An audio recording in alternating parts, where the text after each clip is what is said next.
నీళ్ళ కొరకు ఆవేదన కొరకు ఈ కెనాల్ దగ్గరికి వచ్చినాం. నిన్న వచ్చి ఈడ తీసి 2 గేట్లు దించిపోయినాం. మేము అటు పోగానే మళ్ళీ ఎంబడే ఈడ తెరిచిండ్రు. ఇక్కడ కాదు 13 కిలోమీటర్ల టౌన్ దగ్గర ఇడిచిపెట్టి 150 కిలోమీటర్ల దూరం పోవాలని చెప్పి ఆడ తెరుస్తున్నారు.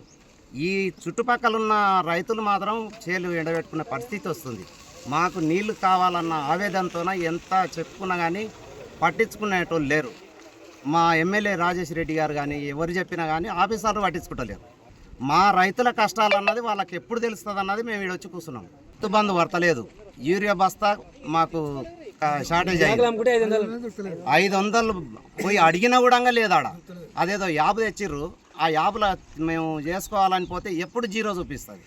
అది మాకు తెలుస్తలేదు. కొంతమందికి తెలిసిన వాళ్ళు ఎప్పుడు చేసుకుంటున్నారా తెలియదు. లోడ్ వచ్చింది అనేటాలకు ఎవరికి ఇన్ఫర్మేషన్ అవుతుందో తెలియదు. ఎంబడే అది జీరోకి వెళ్ళిపోతుంది. అది ఏం చేయాలన్నది మాకు తెలియదు. యూరియా దొరకక అట్లా కష్టాలే. ఇప్పుడు మేము నీళ్లు లేక ఇట్లా కష్టాలే, కరెంటు లేక ఇట్లా కష్టాలే. మా పంటలు వెళ్ళే పరిస్థితులు లేక మేము ఎవరికి చెప్పుకోలేక